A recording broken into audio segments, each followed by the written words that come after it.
World War II marked a turning point in the way cities were built. The changes were in part a reaction to what cities had become after rapid industrialization, the Depression of the 1930s, and the war years. This was a time of serious housing shortages, crowded conditions, and decay as most resources and investment went toward the war effort. War workers and veterans lived doubled up with relatives and friends, or in rooming houses, or even cars. When the war ended and resources were again freed up, the country embarked on massive automobile-oriented suburbanization. Home loans were backed by the Federal Housing Authority and the Department of Veterans Affairs, with requirements that favored new single-family homes in the suburbs and disfavored houses, townhouses, and apartments in the city. The mass production lines, honed during the war effort, shifted focus to mass-producing houses, as in Levittown, the first quintessentially modern suburb. Uniformity became the norm. In the 1950s and 60s, the sitcom suburbs, like those in Leave It to Beaver and Ozzie and Harriet, featured small houses of about 900 square feet for returning vets and their families. Then, in 1956, the Interstate Highway Act provided huge financial support for building commuter freeways, further fostering the development of suburbs.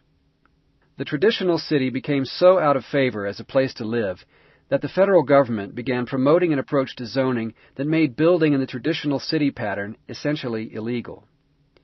The functions of the city were pulled apart and scattered. Housing subdivisions were in separate zones from shops and office buildings, so that the only way to meet one's daily needs was to travel by automobile. In the 1970s, jobs began moving out to the bedroom communities in a big way, as many metro areas completed peripheral beltways or bypasses. These became the second-generation post-war suburbs. Developers built suburban office parks and malls at the intersections of the new freeways. These became the unwalkable downtowns of new edge cities. The perimeter center area in Atlanta is a quintessential example, in both form and oxymoronic name.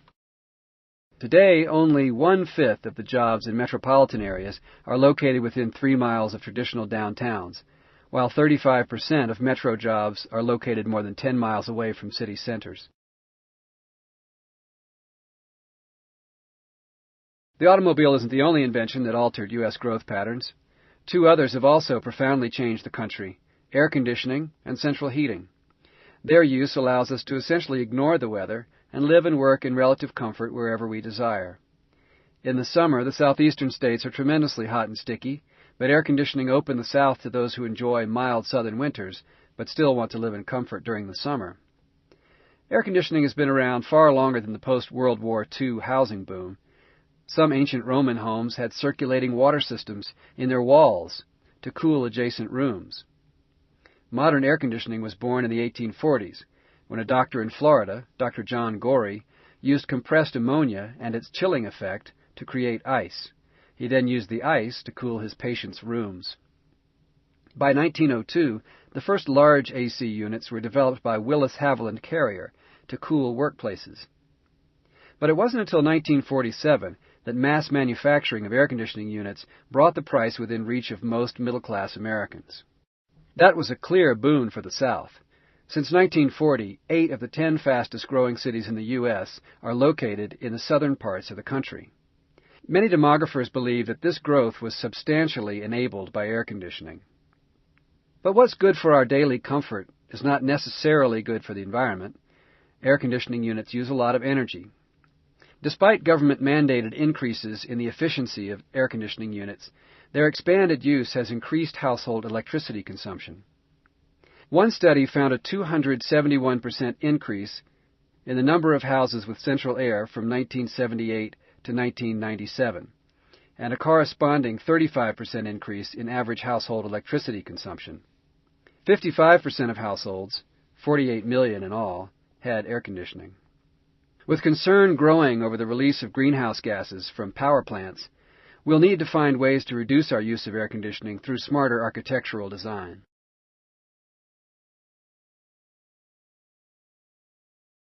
Technology has certainly played an important role in our growth patterns, but social trends also play a large role. In our current third-generation suburbs, our houses have been getting bigger, growing from an average of 1,400 square feet in 1970 to 2,000 square feet in the year 2000.